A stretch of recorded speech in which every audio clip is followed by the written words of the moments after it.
Hello, everybody. Welcome to Bubby Brister and Friends Fantasy Football Podcast, presented by Mountain Dew Baja Blast. Billy here. Bubby is traveling for Thanksgiving, so I'm joined here by Nick.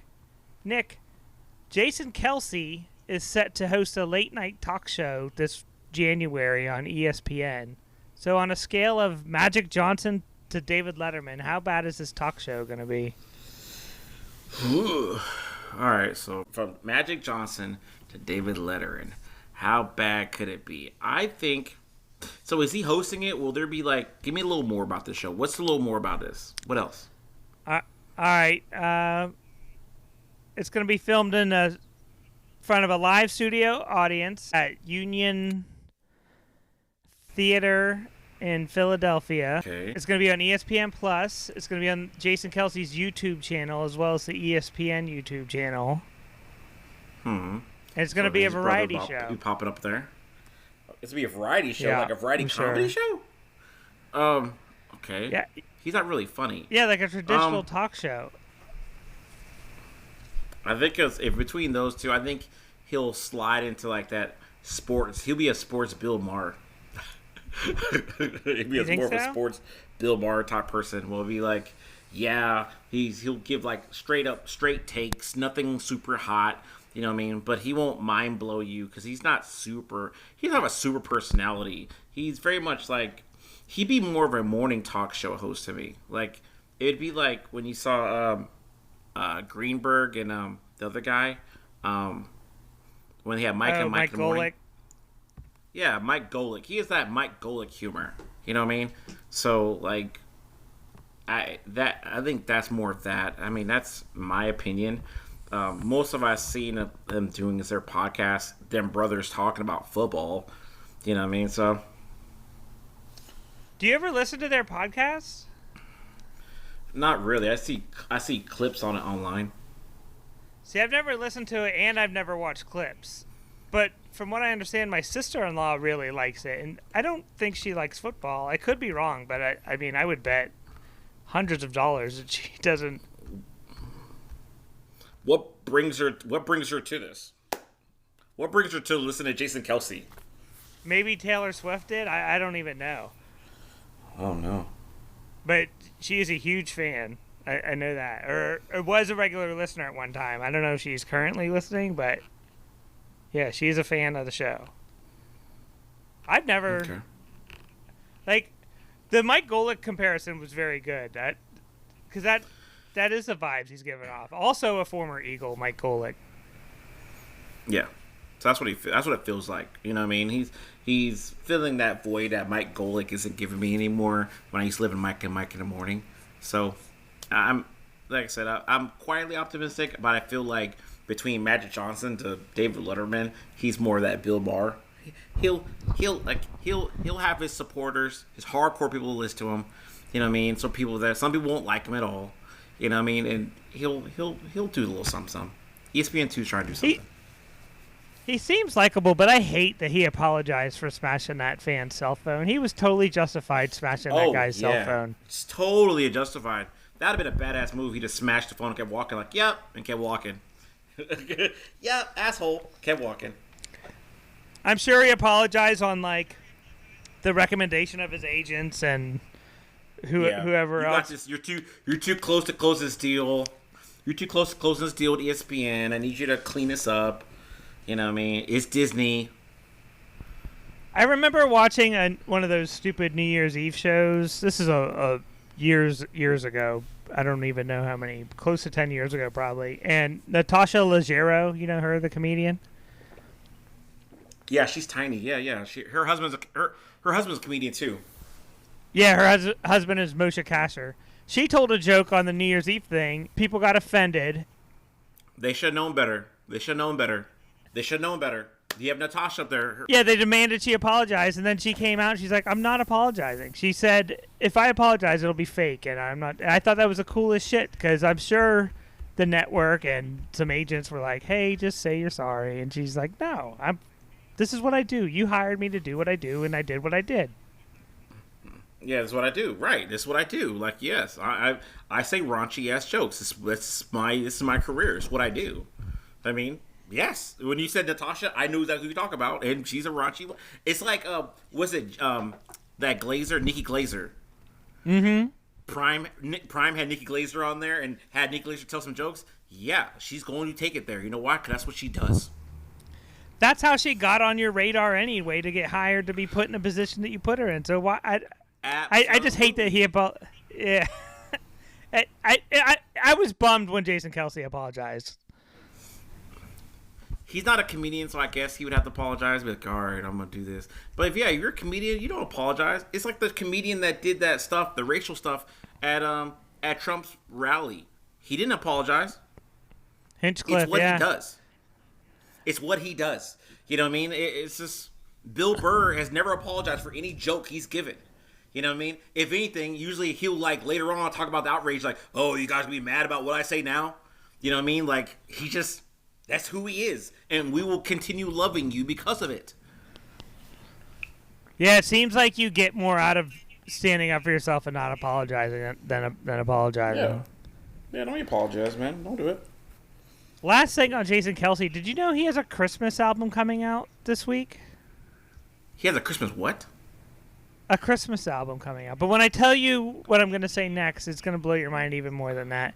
This is his third Christmas album in 3 years. What? Now that's actually kind of cool. He has a single out now. It's called Santa Drives an Astro Van. Yeah, so Jason Kelce's pretty hot, I guess, right now. I'm a little blown away, but okay. I didn't really even heard of this song, but it's like, you know what I mean? He's called Mount Joy. That's, I guess, the band. Yeah. Okay. Teams up with the Philly Specials, which feature Jason Kelce to make a video for their song. So that's the hot thing, whatever. So, Mount Joy. Santa drives I bet they're Astro pretty Van. good. Video out, whatever. Mount Joy, surreal last night singing Santa Claus Drives Astro Van. Which, again, I've never heard of it. It's sound like some hick ritual for, like, Santa Claus. I just, you know what I mean? You know what I mean? By the way, I just, no. And it's called the Philly, it's called the album by the Philly Specials. That's what it's called. Yeah. That's what it's called. You know what I mean? So, I thought you were going to give me, I thought it was something like, my man is like another Seth MacFarlane, where it's like, yeah, not only I make Family Guy and all that, but I sing crooner songs, and I have like 12 albums deep. You know what I mean? You're like, what's happening? Like, why do you have so much music? Like, and you're good. You're really good at singing. Like, what's happening? So, yeah.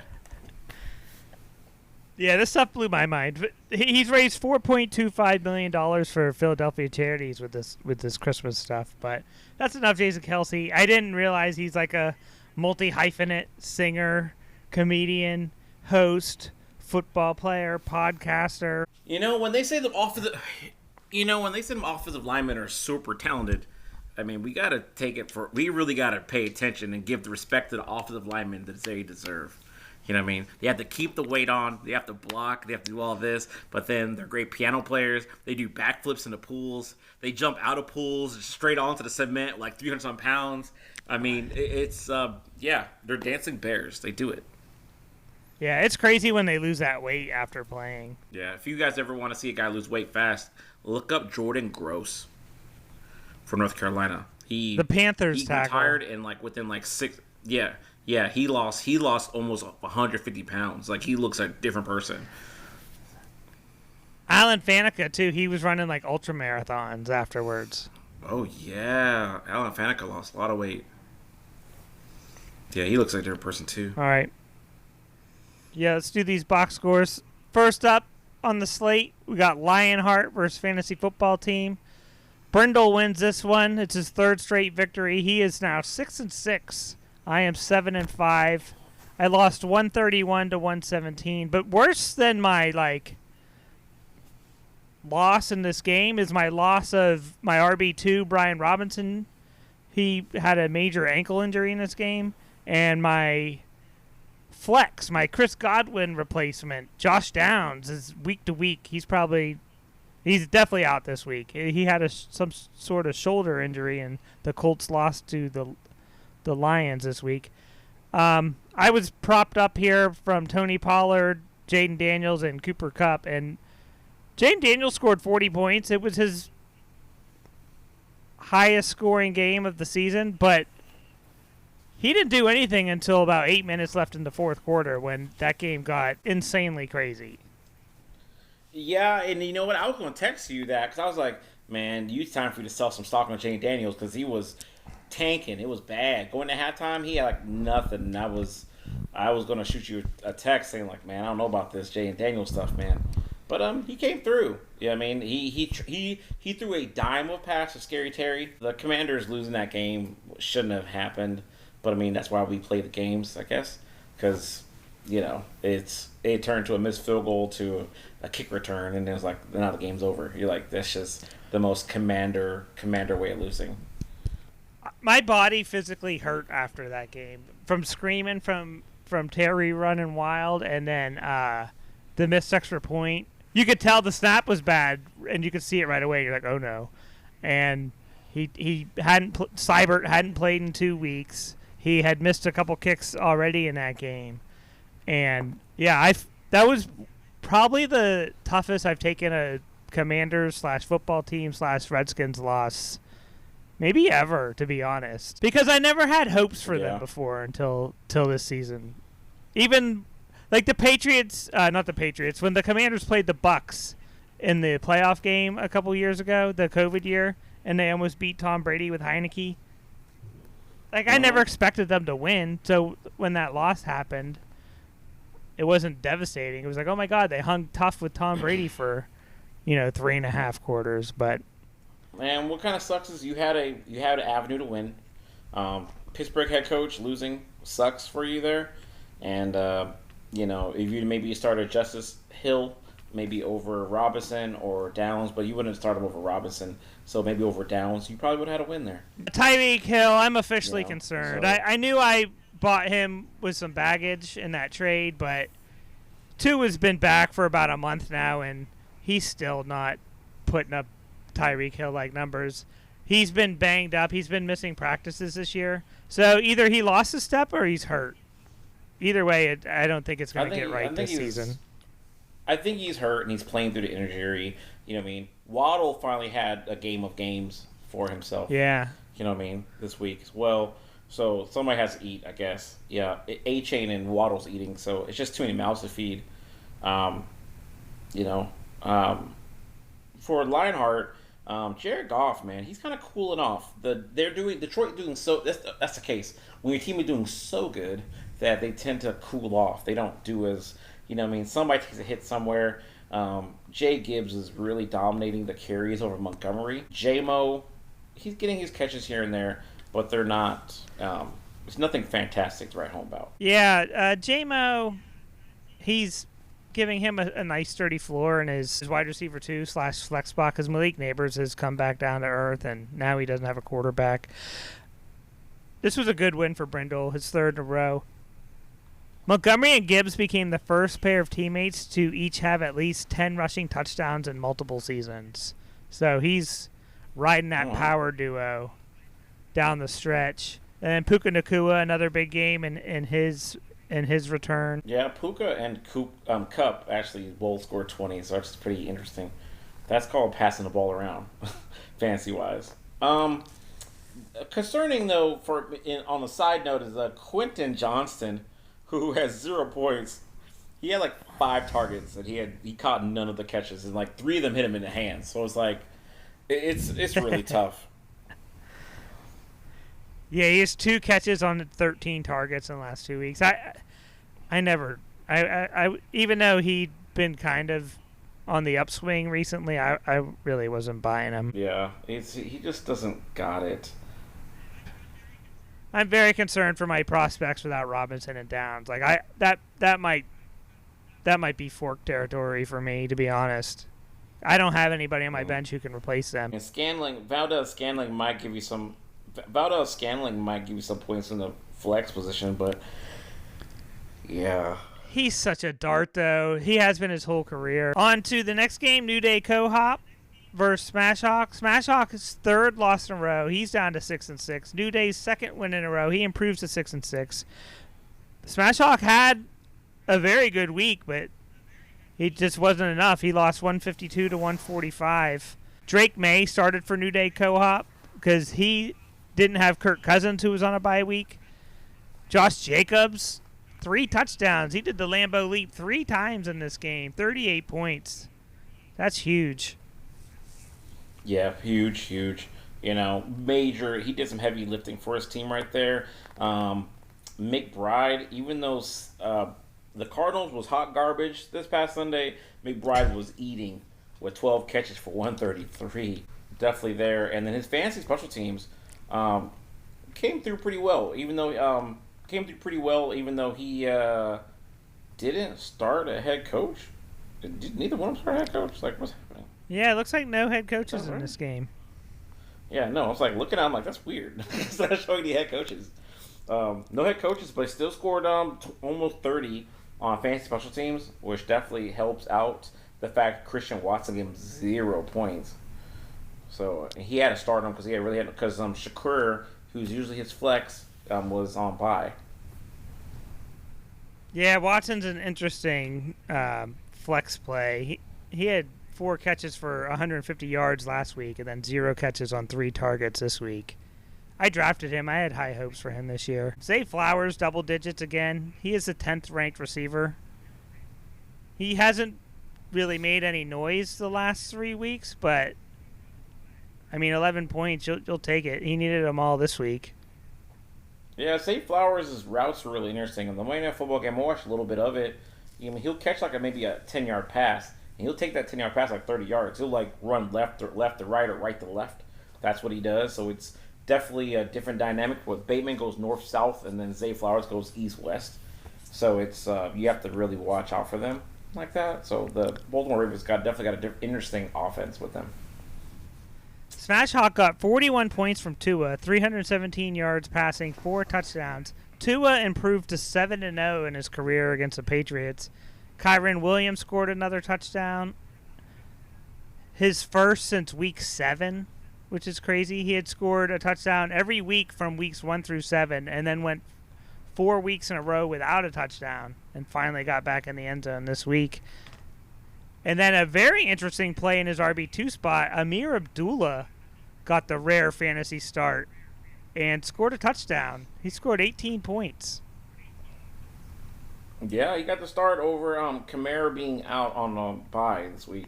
So he started him and he paid off. You know what I mean? Almost 20. That's can't hate on that. AJ Brown, 22 points, 6 for 109. And Jackson Smith Njigma, continuing his hot streak of 6 for 77 for a touchdown over the win there. Dallas Goedert, though, back down to earth, 4 catches for 19 yards. Yeah, Goddard is down to the 18th ranked tight end. He's missed about 4 games. This was his worst game of the season in which he played the entire game. So if he had done what he normally does, he might have been able to push Smash Hawk over the top. That's it for me. You got anything else? I got nothing, man. He started washing defense against Dallas, hoping that maybe Cooper Rush would be kind of contained there, but yeah. The Commanders could get no pass rush on Cooper Rush whatsoever. They got 1 sack on him. They made the Dallas offensive line look like Nate Newton, Larry Allen line of the 90s.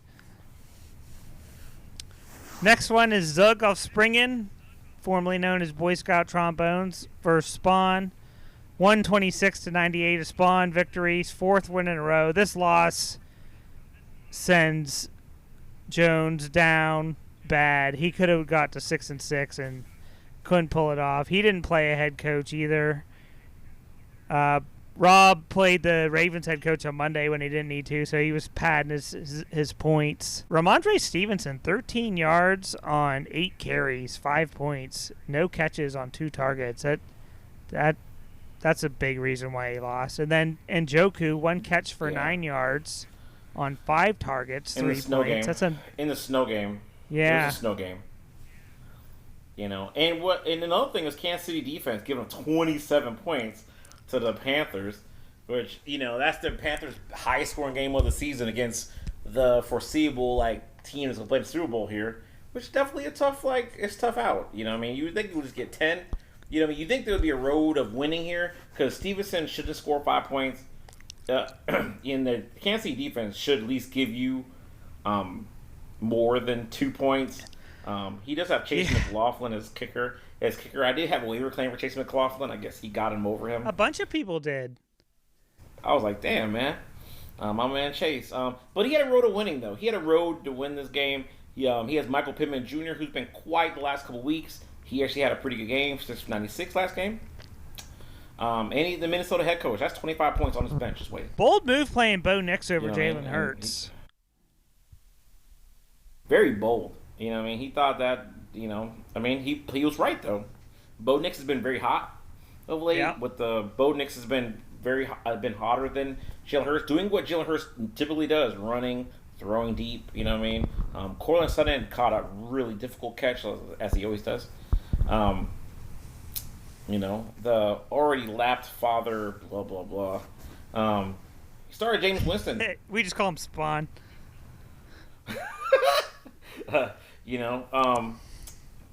Jefferson, and he won this with Jefferson and Deebo Samuel's giving us 7 points.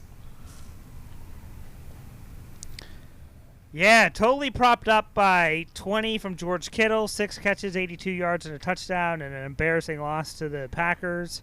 Very bold play in his flex spot with Bucky Irving. It would have been easy for him to play Jerry Jeudy there, who's been hot. He had a nice game, 6 catches, 85 yards. It would have been very easy for him to play Cole Kmet there. He's had a decent season and filled in admirably when Rob has needed him to. But Bucky Irving went nuts. 30 points, 12 carries, 87 yards, and touchdowns. The last 2 weeks, he has 25 carries for 160 yards, 2 touchdowns, 51 points. So he's getting hot at the right time. The game plans past Sunday, they just focused on feeding Bucky Irving as much as possible. Like, he took RB1 reps away from Rachaad White. So we'll talk more about that later when my game comes. But, they really feed Bucky because Bucky's a little more of a dynamic runner. He's not great at pass blocking or really catching. He's pretty good at catching, but not great. You know what I mean? But his running is dynamic. He changes direction very well. He's a little light in the ass, so he gets knocked down to the ground. He ain't pushing piles. But he shakes people and makes defense tired, which helps the offense out. So, you know what I mean? Bucky Irving's doing his thing. 30 points is definitely his season high. Yeah, and then he survived a 13 from Joe Mixon. That was his lowest game of the season, which he played the entire game. His lowest game since week 2, if you want to look at it that way. Also, 14 carries, 22 yards. The Texans have lost 4 of 6. Sophomore slumps for them. It's tough times out there for them because I don't know what they're doing. I have no idea why they're this bad now.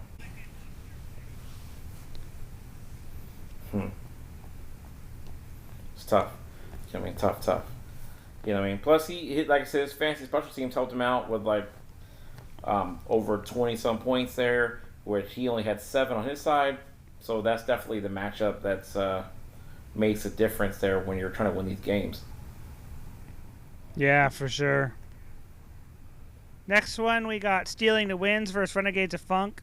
Funk has lost 2 in a row. He's in that 6-6 conundrum. Stealing the Wins missed the 40 high fives by 10 points. This was a 193-119 victory. Stealing the Wins stays alive for another week at 5-7, but with if you're 5-7, you gotta win your last 2 games. There's no room for a loss. Yeah. Justin Herbert, 20 points in his second half of the season upswing. And the story of this one is Saquon Barkley, 255, 2 touchdowns. That 255 is just his rushing total. He had another 47 receiving yards. In the last 2 weeks, he has 98 fantasy points. And if you want to go back his last 4 weeks, he has 152 fantasy points. So Saquon Barkley is a one-man band. Jesus, man. He's running back 1 and 2. He's running back 1 and 2 on the team. You know what I mean? Like, golly, you know what I mean? He's the Eagles are where they're at because of Saquon. You know what I mean? And offensive player of the year should definitely be him. He shouldn't be league MVP, but offensive player of the year, you go to Saquon. Like, there's no running back come close to him. King Henry does some stuff, but not what Saquon's doing. Saquon's killing it. And the Giants look even worse. They look so bad now. So they let him go. And he signed Danny Dimes instead. Like, this is what you gave up on. Yeah, I'm glad running backs are back. I've always enjoyed watching running backs, and it's nice because here's another running back on Stealing the Wins team: 27 points for Aaron Jones and a touchdown, 106 yards. And then, like you said earlier, Jalen Waddle, 8 catches, 144 yards, a touchdown, 28 points. Easily his best game of the season. Yes. He showed life. That's him showing life for real. But then he he had the Dallas running back showed up and gave him 86 yards rushing for 16 points. So I mean it was all Wins. His team all showed up to contribute here for this win, this demolishing of Renegades of Funk here. Yeah, DeMoss got stuck playing Brandon Allen at quarterback. He's got to be the only fantasy player in America who played Brandon Allen. Jeez. He was hoping he could get Brock Purdy-like numbers with Purdy out, but 199 yards, a touchdown, and a pick for Allen in that embarrassing loss in Lambeau. Jalen Warren, 18 points for the Steelers. Tyrone Tracy, another double-digit game, 10 points. St. Brown, 6 catches, 62 yards. DJ Moore, 7 catches, 106 yards, a touchdown. Is that his best game of the season? 26 points? Maybe. He had one other game in Week 5 where he had 27 points. So, yeah, pretty much his best game of the season. He has 14 catches on 14 targets the last 2 weeks. Okay. He's getting hot. That's really it for him. No path to victory, just an ass beating. 29 points from fantasy special teams. He tried. They tried. You know what I mean? But it's just, It's too much. It's an onslaught. 193. Usually, if you do 193, you are the high points and you win your match. So that's how it went there. Next one is Sweetness 34. 159. Tampa Bay Punishers 203. So a good effort from Heater, but not enough. It's his 5th straight loss. Hine improves to 9-3. Heater falls to 3-9. Heater got stuck playing Ezekiel Elliott because he had a Mageddon on his bench, and Devontae Smith was also injured. Rome Odunze, 8 points, and that's really where he fell down was those two guys because Sam Darnold had a good game, 330 yards, 2 touchdowns, 29 points. DeAndre Swift even got 13. Rashad Bateman only had 2 catches but still managed 12 points. And Hawkinson, 7 catches, 114 yards. He stepped up in Jefferson's light game. And then Seattle's defense, 29 points in that drubbing of the Cardinals. Yep, got a pick 6, whatever. And you had Addison 8 for 162 and a touchdown. After saying that he put up posts on Twitter saying like, "Hey, I'm here. I'm not part of the game plan." Da da da da da. So I guess the coach heard him and got him involved for real. With Jefferson not having a very quiet game, Addison definitely showed up. I'm just kind of shocked that he started Ezekiel Elliott. That's all. I'm like, why are we doing this? Yeah, he made the roster move at he had no choice. There was no one available. He made the roster move at where's it at 12:41 on Sunday. He could have picked up the 3rd string running back on Tampa, whatever, Sean Tucker, who scored a touchdown. You know what I mean? He could be anybody else. Like Ezekiel Elliott is not getting carries worth a damn. He's just not. I agree with you. But I see why he did it. I to be honest, if I was in that position and I saw Elliott there, I'd probably be relieved. And then, 10 minutes into the game, I'd be like, "Oh fuck." Like that's terrible. But I mean, Tampa Bay Punishers, this onslaught, it's just it's demolishing. It's the rare 50 burger from your fantasy special teams. You know what I mean? Your fantasy special teams like gives you 56 points? Yeah, and Heaters had 49 points. So this was a special team throwdown. It's like, golly, Green Bay 24, Will Lutz 22 from your kicker. Um, eh, Jesus, Denver. Um, Jay Smith from Miami's been hot the last 2 weeks with 23 points here. Yeah. For 9 for 87. Jacoby Myers 10 for 121. Since when? Scary Terry had that one long catch that definitely drove up his points there. 5 for 102 on a touchdown. Yeah. Lamar Jackson 177 yards passing, but 3 total touchdowns. He had a rushing touchdown and a passing touchdown as well that I saw. I didn't see anything else, but hey. And Derrick Henry 140 yards rushing on the ground. Yeah, this was Henry's first game without a touchdown this season. So did he score a receiving touchdown that week? Yes, he did. The only other week he didn't have a rushing touchdown, he had a receiving touchdown. So this is his first game without a touchdown. What's impressive about this win for Punishers is most of the season we've noticed he's been propped up by Henry and Jackson, but this was a full roster contribution. Chuba came up big again, like you said. Yep. Myers and Smith. 55 points between, two guys. If you have to play them, you don't usually feel too good about it. But Jonnu Smith and Jalen Waddle having big weeks is just further proof to me that Tyreek Hill is in trouble, at least for this season. Yeah, Jonnu having big games is kind of tough. That's funny. He traded for Freiermuth earlier this year, and then as soon as that trade went down, Freiermuth turned into a pumpkin. So then you're like, oh, shit, I thought I filled the spot, but I didn't. And then you just fall into Jonnu Smith, who, he's going to have to play down the stretch, I would think. Yeah, Jonnu Smith is definitely, he's been coming up big, so I would play him if I was him. Yeah, he has over 20 points in 3 of his last 6 games. Oh, yeah. Set it and forget it. This next game is Jordan versus Mile High Salute. Mile High Salute 4-8, 5th straight loss. The one thing that's been going on in our league last couple weeks is the losing teams keep losing, and the winning teams, the top 2, Spawn and Hein, keep winning. And the rest of us are just punching each other in the face. Yeah, we're fine. We're in a circle jerk right now trying to figure out who's going to lose. Yeah, this was a 150-91 victory for Jordan. Second straight win for Jordan. Yeah, Patrick Mahomes, 40 points. It's his first Mahomes-like game to actually hit because all the rest of the games this year has been pretty bad. Christian McCaffrey is terrible this year. You know what I mean? I feel like Mason would have done better now. It's just not good. Nick Chubb is slowly working his way back. 59 yards, 2 touchdowns in a snow game. Cortland Sutton, like I said, he made an amazing catch earlier in that game. 8 for 97, 2 touchdowns. So he's put in work for them.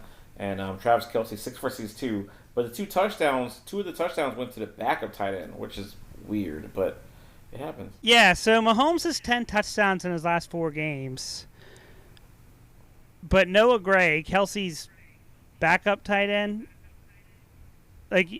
even outgained Kelce 66-62, plus the 2 touchdowns like you mentioned. So I don't know if that's a fluke or maybe a sign of things to come. DeAndre Hopkins hasn't really... I know he scored a touchdown this week, but other than one game, he hasn't, taken over the receiving numbers like you thought he would after that trade. James Conner played again, but he only got 8 yards against Seattle. 7 carries for 8 yards. But he did have 5 catches on 5 targets for 41 yards. So he did manage 11 points. Yeah. The Arizona Cardinals was really bad. Courtland Sutton had a 0 in week. Yeah, Courtland Sutton had a 0 in week 7. 0 catches, 0 targets, 0 yards, 0 points. That was week 7. So since week 8, Sutton has 48 targets in the last 5 games. Just a Yeah. He's worked his way up to the 8th ranked receiver. That a lot of that has to do with Bo Nix coming on strong. Yeah, Bo Nix coming on strong and the head coach putting him in a game plan to throw to him, please. Throw to him, please. You know what I mean? Where Mahai Salute, Jordan Love has been kind of mediocre this year. He's been mediocre. Jonathan Taylor, Colts, they had a bad game all around, so only 35 yards rushing. George Pickens played in the snow, so that's tough. Jay Reed only had 3 catches for 26 yards. Smart move playing the tight end for the Dallas Cowboys, man. 3 for 55 with a touchdown. And even Keenan Allen showed life with 9 catches for 86 yards and touchdown. Yeah, Keenan Allen's best game of the year. He turned back the clock. 9 catches, 15 targets. Only 86 yards, though, on the 9 catches. But, I mean, you'll take it. This Keenan Allen, he got in a waiver claim after I dropped him. So Keenan Allen is on his 3rd team in our league this season. No path to victory for him. He just got his ass beat. None. Yeah. No path. And then you're the last game. You won. 126 to 113. You beat Dead Money. I sent Freeman a picture of a dog getting his belly rubbed, and I said, "This is you this fantasy season." Oh, no. Yeah, he comes up short again. I have some fantasy concerns for my team as well. J.K. Dobbins was injured himself. He was in a knee brace on Monday Night Football, so that's not good. C. Tillman got concussed at the snow game, so now he's potentially going to miss time or won't clear.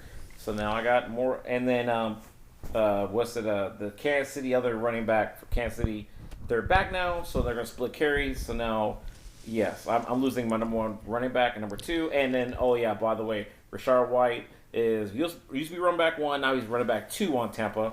So yeah, my team is falling apart as we speak. I think you could add Cade Otton to that.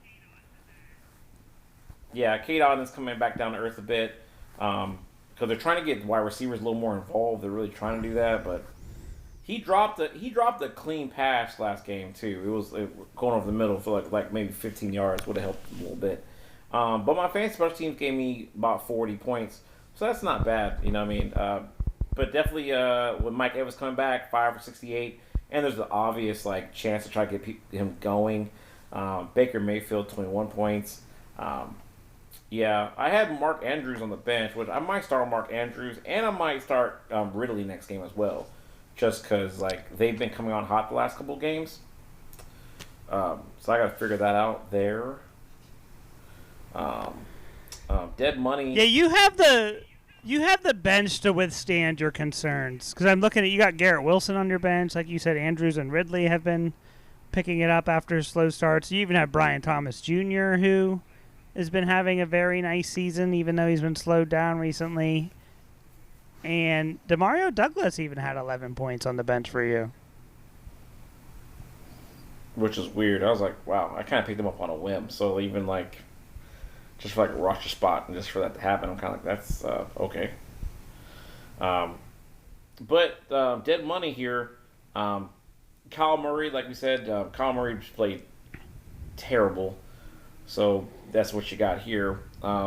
13 points, even in comparison, Marvin Harrison Jr., 3 catches, 47 yards.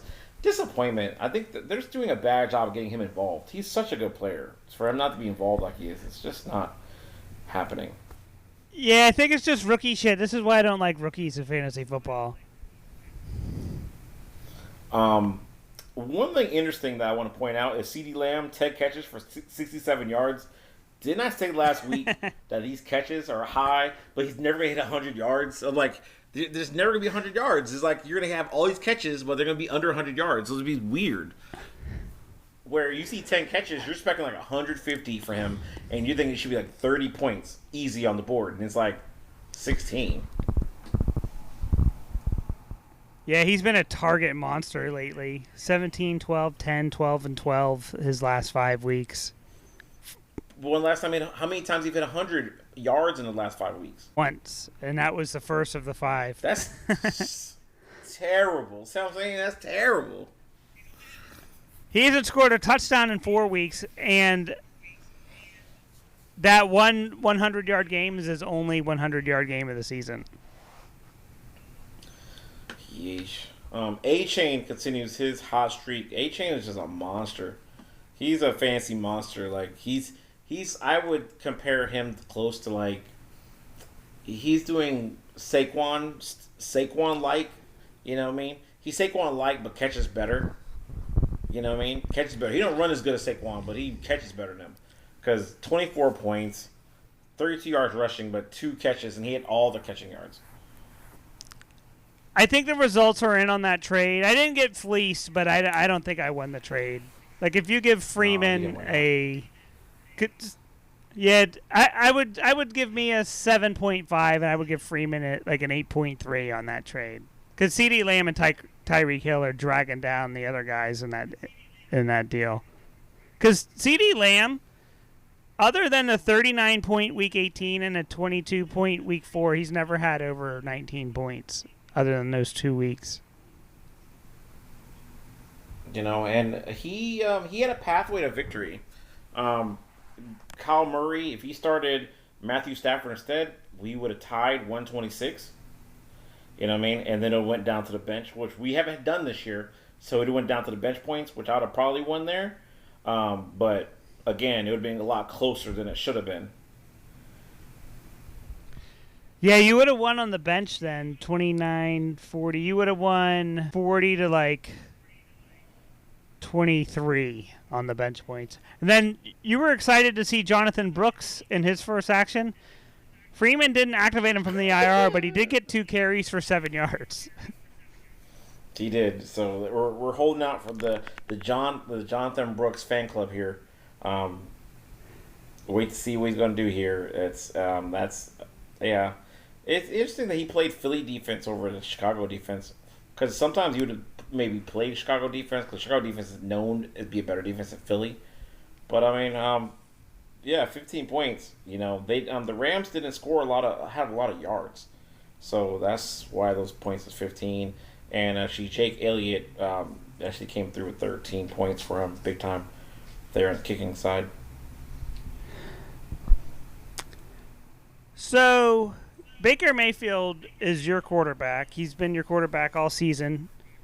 Very good draft pick by you. You're playing dead money. Speaking of dead money, I'm taking the long route here.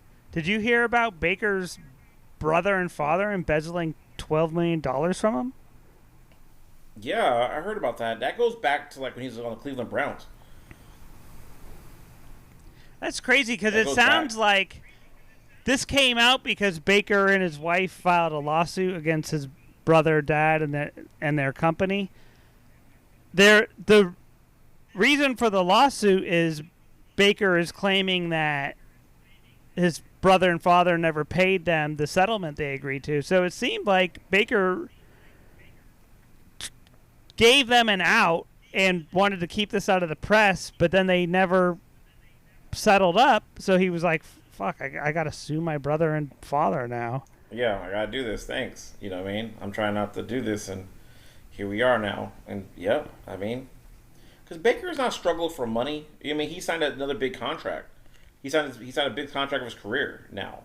So he's not struggling for money. But I guess it's more of the principle. Like, yeah, I need to sue your ass. you try to embezzle money with this fucking shady-ass business. Like, yes, you got to learn a lesson now. Like, I live in Florida now. Bye. Yeah, the way he tried to bury it, it makes me think, like, he convinced himself, like, I'll just call it a loan, and then, you know, you got to repay me. And then they didn't repay, and he was like, well, it wasn't a loan anyway, so you're getting sued. Yeah, now I got to do this, and now it's not the fact I don't need the money, but this is a lesson, because, yeah, you guys are fucking with me. It's not cool. So I'm not mad at Baker, not man. Cool. These sports players. No. I mean, we as like just as fans, we give them a raw deal because we see all the money they make, but they get screwed over by so many people. We hear about so many players become broke. Mark Brunell. You know what I mean? Sports football players just get broke.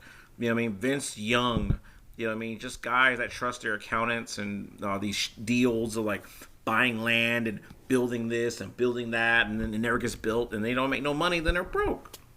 So yeah, sue them, man. I'm all about it. I remember reading, it was one of the broke stories, and all the weird stuff they get pitched to either invest in or promote.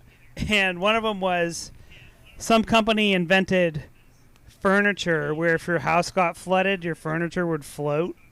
And Drew Bledsoe invested in that. And I guess he invested in it without really knowing what it is. And then he found out what it is. And he was like, what did I invest in? The fuck? He's like, the fuck? The fuck I invested in? The fuck? Yeah. So... Oh, you mentioned Vince Young. That made me think of Bryce Young, who came up earlier in this episode. He's had a very nice couple games, and I think he's worked himself into where you can at least think he might have like a Justin Fields type floor as a quarterback going forward, which is very good for him. Maybe not as a number one overall pick, but as a guy who looked like a flaming bust just 5 weeks ago, I think you have to be happy that he's winning some games now. You brought up a good point, because Bryce Young has been shown capable. You don't want to be a bust. Like, you don't ever want to be known as a bust, because he's a first overall draft pick. So there's lots of first round draft pick busts. There's lots of them. EJ Manuel. But you know what I mean, you're number one overall, they remember that. You're in the history books as number one and you sucked. And for Bryce Young to be serviceable, he's serviceable. You know what I mean? I think Dan Cornelius, that shows Dan Cornelius's like skill. He's good at connecting with his quarterbacks and everything else. So not hating on Dan Cornelius on that. I think his offense is very vanilla though, and that's the problem. His offenses are very vanilla, and people can figure it out. We saw that in Tampa last year. Baker made a lot to do out of that, and their running game didn't really happen too well. And him as a head coach, the Panthers have no pass rush. They have no pass rush at all, and like they can't stop the run. So it's a free for all. You could outscore them no matter what because they don't have the talent on their field. They just don't. Yeah, they got Adam Thielen back this week. They got Jonathan Brooks back this week. I'm saying that it's like Tampa's gonna face them this Sunday, and it's like that'd be a bad loss. That'd be a bad loss. They play at Carolina, so we'll see how that goes. But Tampa's playing a little bit more fire, so we'll see how it goes. Yeah. So you got a player of the week? Yeah. Let's see. So my player of the week here. I'm going to go with who impressed me. Let's do something. Let's do Josh Jacobs. New Day Co-op needed all of those 38 points to hold off Smash Hawk. Too late. That's what happens when you let me go first. You know what I mean? You know what I mean? So, he needed all 38 points to get the win there, just to win by 7. So trust and believe he'd be the winner there.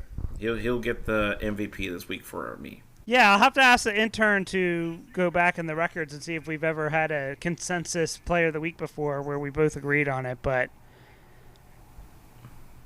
yeah, big game by him. But when we were going through it, it was between him and Barkley, but Stealing the Winds won his game handily. And like you said, New Day needed all 38 points from Jacobs to get those to win and stay alive in this hunt because there's a huge difference between 6-6 and 5-7, as we'll see as we look at these standings right now. Yeah, big difference. So we got Spawn in the top spot still at 10-2, Hein in the second spot still at 9-3. Me, you, and Jordan are all tied at 7-5. I got you guys both beat. Oh no, I'm only up about 45 points on you, so you can definitely catch me. And Jordan is at 1591. He's about 50 points behind you. So he'll have a tough time catching me. He might be able to catch you. And then we are into the 6-6 suck and fuck. There are 4 teams there. Yeah. Smash Hawk, New Day, Renegades, and Lionheart. And then you got the 5-7, Mark Jones, and Stealing the Winds there. And 3 teams finally eliminated. Mile High Salute, Sweetness, and Dead Money have 0 chance. So They have been eliminated. What's really interesting on the playoff percentage, though, if you look down the bottom, Still in Wins has an 18% chance, but then Mark who's above him has a 14% chance. So I guess they're doing power rankings based off how your team's scoring right now as well. So they're kind of like, well, this team may be in front of them, but you know what I mean. Lionheart has a 40% chance. Renegade has a 39% chance. New Day Co-op at 6 has 67% chance. Had a hard time saying that. And Smash Hawk has 65% chance. And that's just based off the idea of how many points. So if they tie Smash Hawk, who has 1,740 points, I mean, he holds the high spot if you're there. Because even us three in the top three in the third place don't have 1,700 points yet. And and he has 1,700 points already. So that says a lot about how much Smash Hawk's been scoring this year. You know what I mean? So... Yeah, Smash Hawk is on that 3-game losing streak. And like you pointed out, the 0% chance teams, they are on a combined 11-game losing streak. So these next 2 weeks are going to be interesting. There's only 7 playoff teams, and there's 11 teams fighting for those 7 spots. Yeah. The playoff bracket right now, as of today, for Thanksgiving, you're talking about Spawn. He has that bye. Then you got Demoss versus myself, 5-4. You got Smash Hawk against you, Billy. He's the 6th seed. You're the 3 seed. And you got New Day versus Tampa Bay. Punishers, the 7th seed versus 2nd seed. So, yeah, I mean, that's what we're sitting right now as the playoffs are sliding in here. Yeah, if I'm Punishers, I'm the best team not to get the bye week. I do not want to play New Day in that first round. New Day is better than the 7th spot is the last playoff team to get in. New Day is better than the last playoff spot. Yeah, they've been on a hot streak. They've been on a hot streak. So, yeah, I want no part of that. Yeah, if I were Hein, I'd probably want to play like me or Smash Hawk. All right, say so... just for example, New Day scored 152 this week. Last week they scored 158. You know what I mean? It's like they're putting up points. They're putting up real points. You know what I mean? The week before that, only 102, so it wasn't that serious. But his team's built to run, so I'd be careful. Yep. So we'll do the Hall of Famer and get out of here.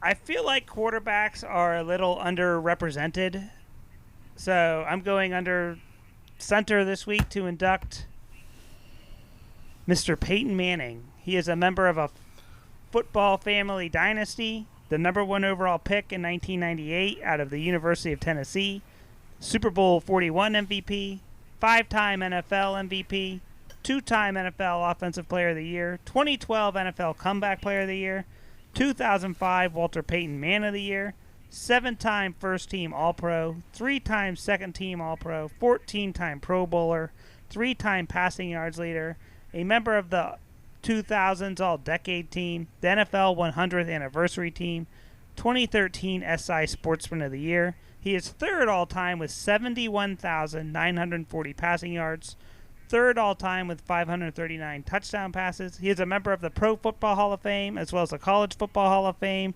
He is a member of the Indiana State Hall of Fame, the Colorado State Hall of Fame, the Louisiana State Hall of Fame, and the Tennessee Sports Hall of Fame, and he is now a member of our Fantasy Football Hall of Fame. So we welcome the sheriff to town. Jesus Christ. I think we've never inducted anybody with such a resume as big as his.